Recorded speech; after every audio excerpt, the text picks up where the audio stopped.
নমস্কার বন্ধুরা, স্বস্তি ফার্নিচারের তরফ থেকে দেখতেই পাচ্ছেন একজন কাস্টমারের আমাদের সেই 36খানা জানালার কাজ চলছে। এই জন্য চারধারে সব জানালা এখন এগুলো সব গালা পালিশ করে সুন্দরভাবে সব মিলিয়ে রাখা হয়েছে।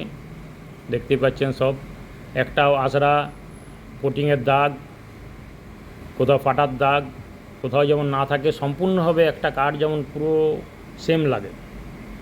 সেগুন কাঠের ভেন্টস এই জন্যই মানুষ খরচা করে।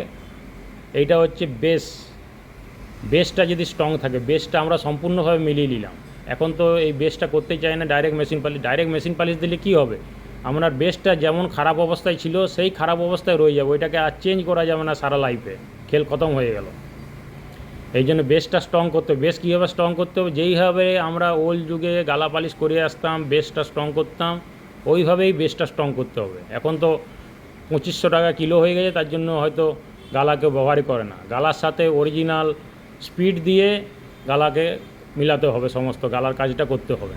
এইভাবে আমরা বেস স্ট্রং করে ইন্টারন্যাশনাল আউটডোর পালিশ দেবো। দেখতেই পাচ্ছেন এটা আমাদের সেট দেওয়া হয়েছে, এরপরে আমাদের ফাইনাল পালিশের দিকে যাবে। দেখতে থাকুন স্বস্তি ফার্নিচার।